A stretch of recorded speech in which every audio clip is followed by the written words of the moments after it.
আসসালামু আলাইকুম। Welcome back to my channel cooking studio by Samiha worthy.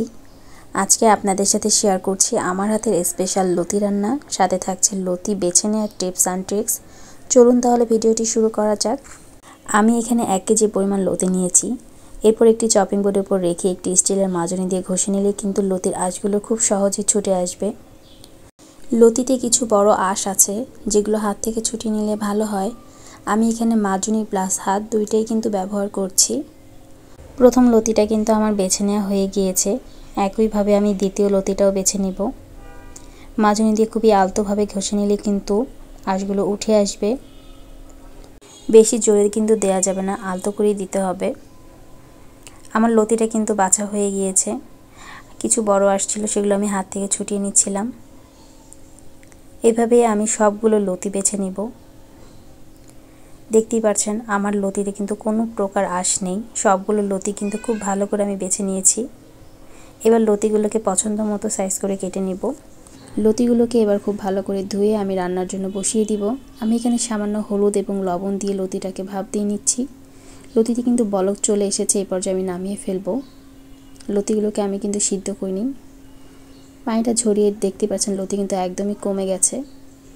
এবার একটি কড়াই পরিমাণ মতো পেঁয়াজ ভেজে নিব। লতি রান্নায় কিন্তু তেলের পরিমাণটা একটু বেশি দিতে হয়। পেঁয়াজটা নরম হয়ে আসলে আমি এখানে পরিমাণ মতো আদা রসুন বাটা দিয়ে দিব। এবার মশলাটাকে খুব ভালো করে ভুনে নিতে হবে কাঁচা গন্ধ চলে যাওয়া পর্যন্ত।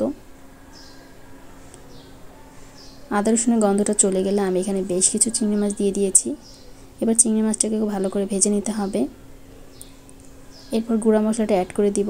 আমি এখানে পরিমাণ মতো হলুদ গুঁড়া, মরিচের গুঁড়া, ধনিয়ার গুঁড়া, লবণ এবং কিছুটা ভাজা জিরা গুঁড়ো দিয়েছি। এবার সব কিছু খুব ভালো করে পানি দিয়ে কষিয়ে নিতে হবে।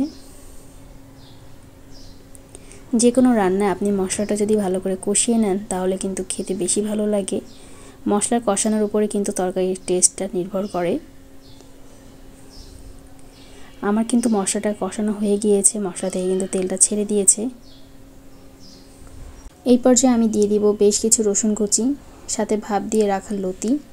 এবার সব কিছু খুব ভালো করে কষিয়ে নিতে হবে মশলাটার সাথে। লতিগুলোকে কিন্তু আমি অনেকটা টাইম নিয়ে কষিয়ে নিচ্ছিলাম।